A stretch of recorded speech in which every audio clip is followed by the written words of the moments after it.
5 రాష్ట్రాల్లో జరిగినటువంటి ఎన్నికల ఫలితాలు ఈరోజు ఆ తీరు ఎలా ఉండబోతున్నాయి, అలాగే ఇప్పుడు మనకున్నటువంటి ట్రెండ్స్ని బట్టి మనం ఏ విధంగా ప్రజల యొక్క మూడ్ని అంచనా వేయాలి, అలాగే 5 రాష్ట్రాల్లో ఉన్నటువంటి ప్రజలే కాక యావత్ భారతదేశానికి ఎటువంటి మెసేజ్ అందుతోంది అనేటువంటి అనేక అంశాలను ఇప్పుడు మనం పరిశీలన చేయబోతున్నాం. ముఖ్యంగా మనం గమనించినట్టయితే 5 రాష్ట్రాల్లో ఎన్నికలు జరిగాయి. దాంట్లో 3 రాష్ట్రాల్లో మళ్ళీ బీజేపీ తన యొక్క పవర్ అనేటువంటిది అంటే 3 రాష్ట్రాల్లో ఎస్టాబ్లిష్ చేసే దిశగా వెళ్తోందనేటువంటి ఒక సంకేతం వస్తుంది.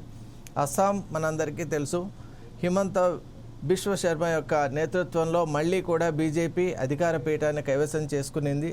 అలాగే ఇప్పుడు ఉన్నటువంటి ట్రెండ్స్ కూడా చాలా క్లియర్గా మ్యాజిక్ మార్క్ను దాటినట్టు మనకు చూపిస్తూ ఉన్నాయి. అలాగే పుదుచ్చేరిలో కూడా ద విక్టరీ ఈజ్ సీల్డ్ అని మనం చెప్పొచ్చు in favour of the alliance party of BJP. కాబట్టి ఎన్డీఏ కూటమిలో ఉన్నటువంటి ఎన్ రంగస్వామి కాంగ్రెస్ ఏదైతే ఉందో ఏఐఎన్ఆర్సీ అనేటువంటి పార్టీ ఎన్డీఏ యొక్క నేతృత్వంలో అఖండమైన విజయాన్ని మళ్ళీ మరొక మారు అంటే నిజంగా చెప్పాలి అంటే పుదుచ్చేరిలో రెండోసారి గెలవటం అనేటువంటిది చాలా కష్టమైనటువంటి అంశం. అక్కడ అనేక సూక్ష్మమైన అంశాలు ఉన్నాయి. అలాగే వేస్ట్ డిస్పోజల్ అనేటువంటిది ఈ మధ్యకాలంలో మనం అందరూ కూడా చర్చించుకున్నాం.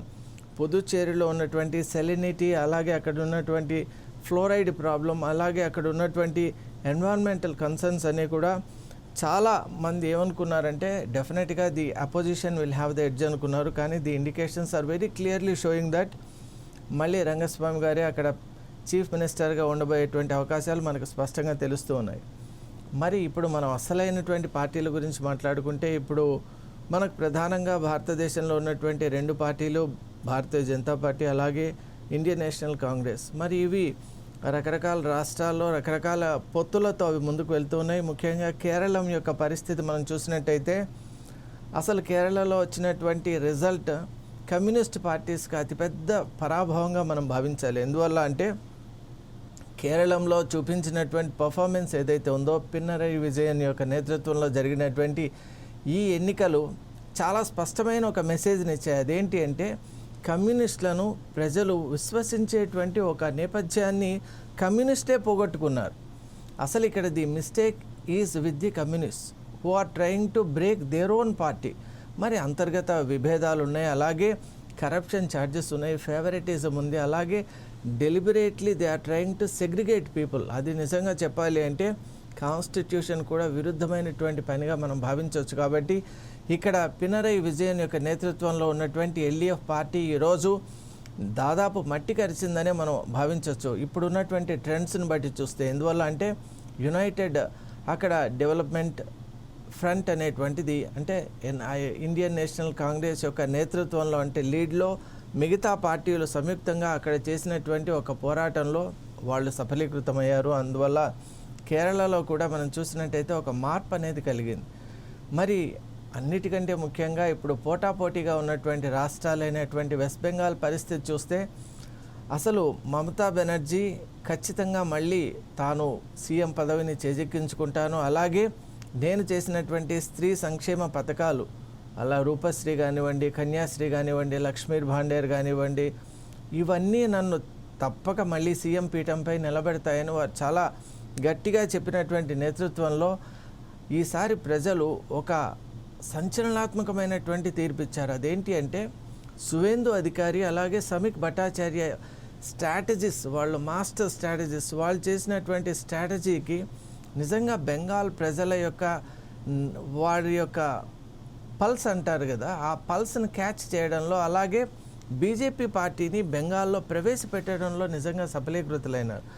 మనం చూసినట్టయితే లాస్ట్ ఎలక్షన్లో BJP emerged as the largest opposition party. అది నిజంగా ఒక పెద్ద క్రెడెన్షియల్గానే మనం తీసుకోవాలి. ఎందువల్ల అంటే వెస్ట్ బెంగాల్ అనే స్టేట్ మొదటి నుంచి కూడా కమ్యూనిస్ట్ రిజిమ్లో ఉంది, కమ్యూనిస్ట్ మైండ్ సెట్లో ఉంది, కమ్యూనిస్ట్ థాట్ ప్రాసెస్లో ఉంది. కాబట్టి అలాంటి థాట్ ప్రాసెస్ను బ్రేక్ చేయడం అనేది నిజంగా చాలా కష్టతరం. మరి మనం గమనించినట్టయితే తృణమూల్ కాంగ్రెస్ ఏదైతే మమతా బెనర్జీ గారు స్టార్ట్ చేశారో ఆ పార్టీ నిజంగా స్త్రీ సంక్షేమం అనేటువంటి ఒక ప్రాతిపదికన పైకి వచ్చింది. కానీ ఈ మధ్యకాలంలో మనం చూసాం పార్టీలో అంతర్గతంగా అనేక రకాలైనటువంటి అసమానతలు, అలాగే ముఖ్యంగా అభిషేక్ బెనర్జీ అంటే మమతా బెనర్జీకి బంధువు అయినటువంటి అభిషేక్ బెనర్జీనే మొత్తం పార్టీని నడుపుతున్నారు అంటే it's a kind of proxy leadership ఏదైతే ఉందో దాన్ని కూడా ప్రజలు తిరస్కరించారు అని మనకు తెలుస్తోంది. అలాగే సిట్టింగ్ ఎమ్మెల్యేస్ను కూడా దించేయటం, అలాగే అభిషేక్ బెనర్జీకి ఎవరైతే సానుకూలంగా ఉన్నారో ఆ వర్గానికి ఎక్కువగా సీట్లు కేటాయించడం, అలాగే సీట్లు కేటాయించినటువంటి నేపథ్యంలో కూడా మమతా బెనర్జీ యొక్క అంగీకారం కూడా లభించిందా లేదా అంటే అది ఇప్పటికి కూడా సందేహాస్పదంగా ఉంది. అంటే వెస్ట్ బెంగాల్లో పరిస్థితి ఎలా ఉందో మనం గమనించవచ్చు. అలాగే తృణమూల్ కాంగ్రెస్ ఏదైతే హామీలు ఇచ్చిందో హామీలన్నింటినీ నెరవేర్చడంలో ఘోరంగా విఫలం కావటం, మరీ ముఖ్యంగా ఇండస్ట్రియల్ ఫ్రంట్, వెస్ట్ బెంగాల్ అంటేనే మనందరికి గుర్తొచ్చేది డిఫరెంట్ టైప్స్ ఆఫ్ ఇండస్ట్రీస్, అలాగే డిఫరెంట్ డొమైనియన్స్ ఆఫ్ ఇండస్ట్రీస్. మరి ఒకప్పుడు బెంగాల్ అంటేనే శ్రామిక శక్తి అలాగే ఇండస్ట్రియల్ పవర్గా పేరుగాంచినటువంటి బెంగాల్లో ఈరోజు దాదాపు 7,000 ఇండస్ట్రీస్ బెంగాల్ను విడిచిపెట్టి వెళ్ళిపోయాయంటే మీరు అందరూ ఆలోచన చేయొచ్చు అక్కడ ఉన్నటువంటి పరిస్థితి ఎంత దారుణంగా ఉందో. ఎందువల్ల అంటే నేను అక్కడ ప్రత్యక్షంగా కోల్కతా అండ్ మాల్డా ఆ ప్రాంతాల్లో సంచారం చేసినప్పుడు అక్కడ ఉన్న ప్రజలతో కలిసినప్పుడు తోలోర్బాజీ అనేటువంటి ఒక సిద్ధాంతం ఒకటి కొత్తగా ప్రవేశపెట్టారు. ఆ తోలోబాజీ ప్రకారం ఇన్వెస్టర్స్ను హెరాస్ చేయడం, వాళ్ళ దగ్గర నుంచి హై రేట్స్ ఆఫ్ కమిషన్, అలాగే పార్టీకి ఎవరైతే పార్టీ ఫండ్స్ను సమకూర్చడంలో సఫలీకృతులు అవుతారో వాళ్ళకు మాత్రమే అక్కడ ఉండటానికి ఆస్కారం. మరి ఇలాంటి కొన్ని చట్ట వ్యతిరేకమైన అలాగే పార్టీ పరంగా ఉపయుక్తమైనటువంటిది ప్రజా వ్యతిరేకమైన కార్యక్రమాలు చేపట్టడం వల్ల ఈరోజు మనం బెంగాల్లో చూసాం దాదాపు అక్కడ ఉన్నటువంటి ఓటింగ్ శాతం కూడా చాలా పడిపోయింది, దారుణంగా పడిపోయింది అక్కడ టీఎంసీకి. మరి గ్రాస్ రూట్స్ లెవెల్లో ఇంత స్ట్రాంగ్గా ఉన్నటువంటి ఆ పార్టీ ఇలాంటి ఒక స్థితిని ఎందుకు ఎదుర్కొన్నది అంటే దానికి ఒక రకంగా టీఎంసీ చేసిన తప్పిదాలు ఒకవైపు అయితే ముఖ్యంగా బీజేపీ పార్టీ తీసుకున్నటువంటి నిర్ణయాత్మకమైనటువంటి కొన్ని సమాలోచనలు. ముఖ్యంగా మనం అనుకున్నాం సువేందు అధికారి యొక్క నేతృత్వంలో ఇప్పుడు భవానీపూర్లో మనం చూసాం, నందిగ్రామంలో చూసాం, 2 చోట్ల కూడా ముఖ్యమంత్రి ఇప్పుడు భవానీపూర్లో అయితే ముఖ్యమంత్రి అయినటువంటి మమతా బెనర్జీ గారు ట్రయల్ అవుతున్నారు. అలాగే ఈ యొక్క ఎలక్షన్లో మరొక ఆశ్చర్యకరమైన అంశం ఏంటి అంటే ఇక్కడ కొళత్తూరులో తమిళనాడులో కొళత్తూరు కాన్స్టిట్యుయెన్సీ అనేటువంటిది డిఎంకే పార్టీకి ఒక కోట లాంటిది. ఆ కొళత్తూరు ఏరియా, రెట్టేరే అవన్నీ కూడా డిఎంకే పార్టీకి అసలు తిరుగులేనటువంటి ఒక విజయాన్ని ఇచ్చే ఏరియాస్ కాబట్టి అక్కడ కొళత్తూరులో ఇప్పుడు సీఎంగా ఉన్నటువంటి స్టాలిన్ గారు అక్కడ నిలబడ్డం, ఆ కాన్స్టిట్యుయెన్సీనే వారు తన కాన్స్టిట్యుయెన్సీగా అక్కడ స్వీకరించడం. కానీ ఈరోజు మనం ఈరోజు వస్తున్నటువంటి ట్రెండ్స్ చూస్తే సీఎం స్టాలిన్ గారే వెనకంజలో ఉన్నారంటే చాలా ఆశ్చర్యం కలుగుతుంది. ఎందువల్ల అంటే అసలు ఎవ్వరూ కూడా ఊహించలేనటువంటి ఒక పరిస్థితి. కొళత్తూరులో అలాంటి ఒక స్థితి ఏర్పడుతుందంటే మనం ఎవరు ఊహించలేం. అలాగే మనం చూసినట్టయితే ఇక్కడ మనకు సీఎంలుగా ఉన్నటువంటి వ్యక్తులు ఈ విధంగా మనకు ఒకవైపు అయితే మమతా బెనర్జీ గారు వెనకబడ్డారు. అలాగే ఇక్కడ మన కేరళలో కూడా పిన్నరయి విజయన్ కూడా ఆయన వెనకబడ్డం కూడా చాలా ఆశ్చర్యాన్ని కలిగిస్తుంది. ఎందువల్ల అంటే పిన్నరయి విజయన్ పార్టీని పక్కన పెడితే వ్యక్తిగతంగా ఆయన చాలా బలమైనటువంటి స్థానాన్ని ఆయన ఎంచుకున్నాడు. కానీ అటువంటి స్థానంలో కూడా ఎల్డీఎఫ్ పార్టీ నిజంగా నామరూపాలు లేకుండా వెళ్ళిపోతుందంటే దానికి ఏకైక కారణం కరప్షన్ ఛార్జెస్. మనం చూసాం కేరళ పాలిటిక్స్ అనేటువంటిది కంప్లీట్గా మారిపోయాయి. ఒకప్పుడు నిబద్ధతకు, అలాగే లిటరసీకి, అలాగే నాలెడ్జ్ బేస్డ్ సొసైటీ డెవలప్మెంట్కు, అలాగే మనం చూసినట్టయితే ఇండస్ట్రియల్ సెక్టార్ గ్రోత్కు, పవర్ సెక్టార్ గ్రోత్కు, అలాగే సోషల్ డెవలప్మెంట్ ఆస్పెక్ట్లో నిజంగా కేరళం అనేటువంటిది యావత్ దేశానికి ఒక రోల్ మోడల్గా ఉన్నటువంటి ఆ రాష్ట్రం ఈరోజు కరప్షన్కు, అలాగే అక్కడ ఉన్నటువంటి అసమానతకు, అలాగే మెజారిటీ అయినటువంటి హిందువులు కూడా ఎన్ని రకాల అష్టకష్టాలు అని మనం అంటాం కదా, అలాంటి కష్టాలను అక్కడ అనుభవించడానికి కారణం ఏంటంటే ఒక రకంగా ఆ పార్టీలన్నీ కూడా మైనారిటీస్ యొక్క ఓట్ బ్యాంక్ను వాడుకొని ఆ తర్వాత మైనారిటీస్ కూడా అక్కడ ఏం చేయకపోగా డిఫరెంట్ గ్రూప్స్ మధ్య సెగ్రిగేషన్ చేయటం, అలాగే వాళ్ళ మధ్య అంతర్గత విభేదాలను సృష్టించడం, అలాగే అశాంతి అనేటువంటిది మనకు చాలా స్పష్టంగా ఇప్పుడు కేరళకు వెళ్ళిన ఎవరికైనా కూడా అక్కడ మతపరమైనటువంటి సమన్వయం లోపించిందన్నటువంటి అంశం కొట్టొచ్చినట్టు కనిపిస్తుంది. కాబట్టి ఖచ్చితంగా ఈ అంశాలన్నీ కూడా యూడిఎఫ్కి అక్కడ అడ్వాంటేజ్గా మిగిలే. అలాగే ఇండియన్ నేషనల్ కాంగ్రెసే కాకుండా అక్కడ ఉన్నటువంటి రీజనల్ పార్టీస్, అలాగే లోకల్ పార్టీస్ ఏదైతే ఉన్నాయో వాటి యొక్క సహకారంతో ఈరోజు యూడిఎఫ్ అనేటువంటిది పవర్లోకి వస్తుంది. అయితే షరా మామూలే అని మనం అనుకున్నట్టు కాంగ్రెస్ పార్టీ అంటేనే అంతర్గత విభేదాలు కాబట్టి అక్కడ మనం చూసినట్టయితే ఇంకా అఫీషియల్గా అక్కడ ఎన్నికల ప్రాసెస్ అనేటువంటిది, అలాగే అక్కడ స్థానాల యొక్క సంఖ్య ధృవీకరింపబడటానికి ముందే కాంగ్రెస్ పార్టీలో చిచ్చు ఒకటి మొదలైంది. అదేంటి అంటే అధ్యక్ష పీఠం, అంటే ఇప్పుడు నిజంగా సీఎం స్థానాన్ని ఎవరు అందుకోవాలనేటువంటి అంశంపై ఇప్పుడు అందరి దృష్టి ఉంది. అప్పుడే 2 వర్గాలుగా మారిపోయాయి. మామూలుగా అక్కడ స్టేట్ కాంగ్రెస్ చీఫ్ అయినటువంటి Satheesan the right and eligible క్యాండిడేట్గా అక్కడ ఉన్నటువంటి స్థానిక కేరళీయులందరూ కూడా భావిస్తూ ఉంటే, మరొక వర్గం మాత్రం కేసీ వేణుగోపాల్ను అక్కడ సీఎం క్యాండిడేట్గా ప్రతిపాదించాలి అనేటువంటి ఒక పెద్ద ఎత్తున ఒక రకమైన ఉద్యమాన్ని కూడా తీసుకొని వస్తున్నటువంటి నేపథ్యంలో పార్టీ ఇంకా అసలు అఫీషియల్గానే గెలిచినట్టు ధృవీకరింపబడక ముందే ఇటువంటి విభేదాలు బయటికి కూడా మనకు చాలా విజిబుల్గా కనిపించడం, అలాగే వాటిపైన జరుగుతున్నటువంటి ఒక రకమైనటువంటి యుద్ధ వాతావరణం ఆ పార్టీలో నిజంగా ప్రజలకు ఎటువంటి సందేశాన్ని ఇస్తుందో మనం అందరూ కూడా గమనించవచ్చు. కాబట్టి ఇప్పుడు మనం చూసినట్టయితే మనం ఈ 4 రాష్ట్రాల గురించి మాట్లాడుకున్నాం. ఇప్పుడు అన్నిటికంటే ముఖ్యమైనటువంటిది సంచలనాత్మకమైనటువంటి ఒక విజయాన్ని ముందుకు తీసుకొని వెళ్తున్నటువంటి విజయ్ గురించి మనం మాట్లాడుకోవాలి. అసలు విజయ్ పార్టీ పెట్టి దాదాపు 2 ఏళ్ళు అయినటువంటి సమయం 2024లో స్టార్ట్ చేశారు. అలాగే 2024లో స్టార్ట్ అయిన తర్వాత వారు తీసుకున్నటువంటి కొన్ని అద్భుతమైన నిర్ణయాలతో యూత్కు బాగా కనెక్ట్ అయిపోయారు. అలాగే ముఖ్యంగా మనం గమనించినట్టయితే మహిళా శక్తిని కూడా వారు ముందుకు తీసుకొని వెళ్ళటానికి విమెన్ ఎంపవర్మెంట్ అనేటువంటి ఒక ప్రణాళిక కూడా నేను రచించాను. దాని ప్రకారమే మనం ఇక్కడ ఉన్నటువంటి స్త్రీ శక్తి, మహిళా శక్తిని కేవలం ఎమోషనల్గా ఒక ఓట్ బ్యాంక్గా మాత్రమే వాడుకోకుండా వారిని అందరినీ కూడా ఒక సైఫనింగ్ ద్వారా వారి యొక్క టాలెంట్ కానీ, వారి యొక్క అభివృద్ధి కానీ, వారిని కూడా ఈ యొక్క రాష్ట్రం యొక్క అభివృద్ధిలో భాగస్వాములు చేయాలి అనేటువంటి ఒక సంకల్పంతో విజయ్ ముందుకు వచ్చారు. అందువల్లే ఈరోజు మనం చూస్తున్నాం వారు నిలబడినటువంటి 2 స్థానాల్లో వారు ముందంజలో ఉండటమే కాకుండా మొత్తం పార్టీ కూడా మనం చూసినట్టయితే ఒక అద్భుతమైన రీతిలో ముందుకు వెళ్తోంది. అసలు డిఎంకే హేమాహేమీలైనటువంటి డిఎంకే, ఏఐఏడిఎంకేలు కూడా విస్తుపోయే రీతిలో విజయ్ ముందుకు పోవడం అనేటువంటిది ఈరోజు ప్రతి ఒక్కరు కూడా గమనిస్తూ ఉన్నారు. అసలు ఈ ట్రెండ్ మనం చూసినట్టయితే మనకు ఎన్టీ రామారావు గారే గుర్తుకొస్తూ ఉన్నారు. ఎందువల్ల అంటే 1982లో పార్టీ స్థాపించారు. అప్పుడు కాంగ్రెస్ పార్టీ చేస్తున్నటువంటి దురాగతాలు, అలాగే తెలుగు వారికి ఒక రకమైనటువంటి ఆత్మ గౌరవానికి భంగం కలిగింది అనేటువంటి ఒక ఉద్దేశంతో స్వర్గీయ ఎన్టీ రామారావు గారు టీడీపీ అనేటువంటి ఒక పార్టీని స్థాపించారు. మార్చ్ 1982లో స్థాపించినటువంటి ఆ పార్టీ దాదాపు 9 నెలల ఒక స్మాల్ టైంలోనే 83లో జనవరిలోనే పవర్కు రావటం అనేటువంటిది నిజంగా ఈ యొక్క యావత్ భారతదేశ చరిత్రలోనే ఒక చరిత్రగా మిగిలిపోయింది. అలాగే మనం చూసినట్టయితే ఇప్పుడు విజయ్ చేసేటువంటి ఈ పని కూడా సిమిలారిటీస్ అనేవి మనం కనిపిస్తూ ఉన్నాయి.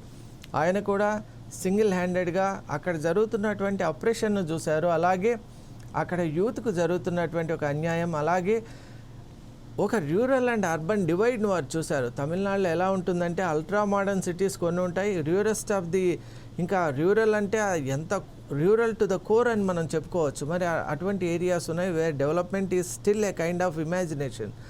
మరి అటువంటి ఆ డైకోటమీ అని ఏదైతే మనం అంటామో డైకోటమీని బాగా స్టడీ చేసినటువంటి విజయ్ డెఫినెట్గా రాష్ట్రం అభివృద్ధి కావాలి అంటే రాష్ట్రంలో ఉన్నటువంటి ప్రతి అంటే అన్ని నియోజకవర్గాలు, అలాగే అక్కడ ఉన్నటువంటి ప్రజల యొక్క ప్రాతినిధ్యం కూడా యూనిఫామ్గా ఉండాలి. హెచ్చు తగ్గు అనేటువంటిది ఇటువంటి అంశాల్లో ఉండరాదు. రాష్ట్రాన్ని ఒక రకంగా మనం అందరి యొక్క సహకారంతో కలుపుకొని సమన్వయంగా ముందుకు తీసుకొని వెళ్తేనే అది నిజంగా పరిపూర్ణమైనటువంటి అభివృద్ధిగా మనం చూస్తాం. కానీ కొన్ని అల్ట్రా మోడర్న్ సిటీస్ ఉన్నాయి. ఇప్పుడు మనం చూసినట్టయితే చెన్నై, కోయంబత్తూర్, సేలం, ధర్మపురి, ఈరోడ్, మధురై, ఇలా మనం తమిళనాడులో చూసినట్టయితే కొన్ని సిటీస్ మాత్రం అద్భుతంగా అక్కడ డెవలప్మెంట్ కనిపిస్తుంది.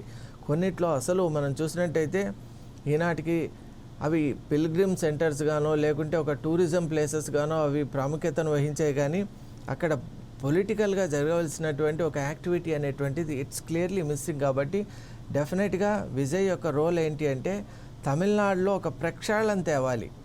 మరి ఈ యొక్క 5 రాష్ట్రాల ఎన్నికల్ని ఒక్కసారి కనుక మనం చూసినట్టయితే మన మనసుకు ఏమనిపిస్తుందంటే డెఫినెట్గా ప్రజలు స్పందిస్తున్నారు. ముఖ్యంగా సోషల్ మీడియా యొక్క ప్రజెన్స్ కూడా ప్రజలకు చాలా ఉపయోగపడింది. ఎందువల్ల అంటే ఇంతకు ముందులాగా ఇన్ఫర్మేషన్ అనేటువంటిది లేకపోవడం వల్ల ఎవరో చెప్పిన మాటలు వినటం, లేకుంటే ఎవిడెన్షియల్గా వాళ్ళు తెలుసుకోకుండా అనాలోచితంగా కొన్ని నిర్ణయాలు తీసుకోవడం, లేదా ఎమోషనల్గా వాళ్ళ మనసుకు తగినట్టు వాళ్ళు ముందుకు పోవడం జరుగుతూ ఉండేది. కానీ this is the age of information కాబట్టి ఇప్పుడు సోషల్ మీడియా, ప్రింట్ మీడియా వీటన్నిటి యొక్క ఒక సంయుక్తంగా జరుగుతున్నటువంటి ఒక ఉద్యమం లాంటి ఇన్ఫర్మేషన్ వెల్లువ వల్ల ఈరోజు ప్రతి ఒక్కరికి కూడా ఫ్యాక్ట్ అనేది తెలుస్తోంది. అసలు ఏ రాష్ట్రంలో ఏం జరుగుతోంది, ఎవరు ఏ విధంగా ప్రవర్తిస్తున్నారు, దాని యొక్క కాన్సిక్వెన్సెస్ ఏంటి, రాష్ట్రాన్ని ముందుకు తీసుకొని వెళ్ళాలంటే రైట్ లీడర్షిప్ అనేటువంటిది అనివార్యం. మరి అటువంటి లీడర్షిప్ ఎవరిలో ఉంది, ఆ ఉండాలి అంటే వాళ్ళ యొక్క దీర్ఘకాలికమైనటువంటి ప్రయోజనాలు, లాంగ్ టర్మ్ వాళ్ళ యొక్క ఫ్యూచర్ విజన్ అంటాం కదా, అవి ఎలా ఉంది, అలాగే short term gains and goals అని మనం అంటాం మేనేజ్మెంట్లో, అలా వాటి యొక్క ప్రాతిపదికన కూడా ఈరోజు ప్రజలు ఓటేసేటువంటి కొన్ని సందర్భాలు మనం చూస్తూ ఉన్నాం. కాబట్టి డెఫినెట్గా ద టైమ్స్ ఆర్ చేంజింగ్ అని మనం చెప్పొచ్చు. అలాగే ఈరోజు తమిళనాడులో జరిగినటువంటి ఎన్నిక మాత్రం అసలు ఎవరు ఊహించింది కాదు. ఇది ఒక సంచలనం అని మనం చెప్పొచ్చు. యాక్టర్ విజయ్ ప్రజలతో ఎంత మమైకమయ్యారు. అలాగే వారి యొక్క రోడ్ షోస్ చూసినప్పుడు చాలామంది ఈ యొక్క ప్రతిపక్షంలో ఉన్న వాళ్ళు అన్నారు అది కేవలం emotion, it's an act of emotion అని అన్నారు.